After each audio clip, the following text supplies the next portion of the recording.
welcome to the Clever Hound. Today Elf and I are going to demonstrate the early stages for teaching the A-frame for agility. If you're using this for trick dog, know that you don't need to be at full competition height, and if the A-frame is new to your dog, I recommend that you not be at full competition height. Right now we're starting with this nice and low. Even though this isn't a new behavior for Elf, I just wanted to demonstrate that you can go low. And if your dog is a smaller dog, or if they're a little bit reluctant, you could even go lower than this so that it is barely raised at all, and then gradually creep it up one chain link at a time.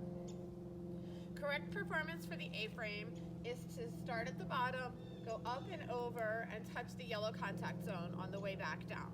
There's a few different ways to accomplish touching the yellow contact zone.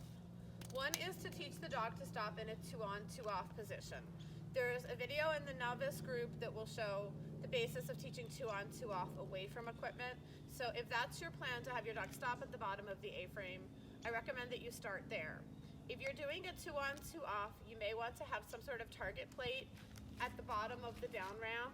With or without a cookie in it, you can wait for your dog to get into position and then drop the cookie, or you can preload. That's kind of your preference.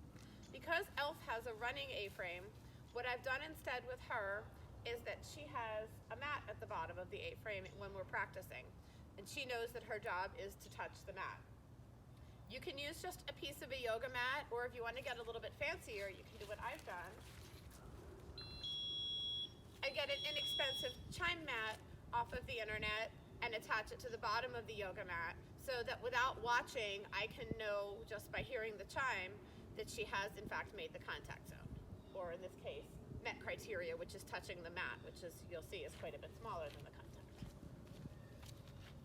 So if this is brand new to your dog, you can start on leash, although you'll want to get the leash off pretty quickly, and you need to be very careful of your leash handling that nothing gets tangled. You can also just go ahead and start out off leash. A common mistake that people will make is trying to stop and reward the dog along the up ramp. Most dogs are better off keeping moving once they get moving. If you want to reward on the downside or as they crest the top, that's fine, but often you can do more harm than good by stopping and rewarding on the way up. So I am going to pull her back so she has a little bit of a running start, even though it's a low A-frame. Hit it. Yes.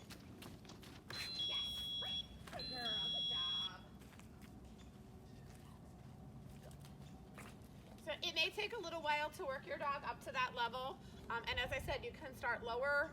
I probably wouldn't start higher than this, even for a very big dog. I would start low, work your way up. You can always raise it by one chain link at a time, and you'll get there before you know it. Have fun with this. I look forward to seeing your videos.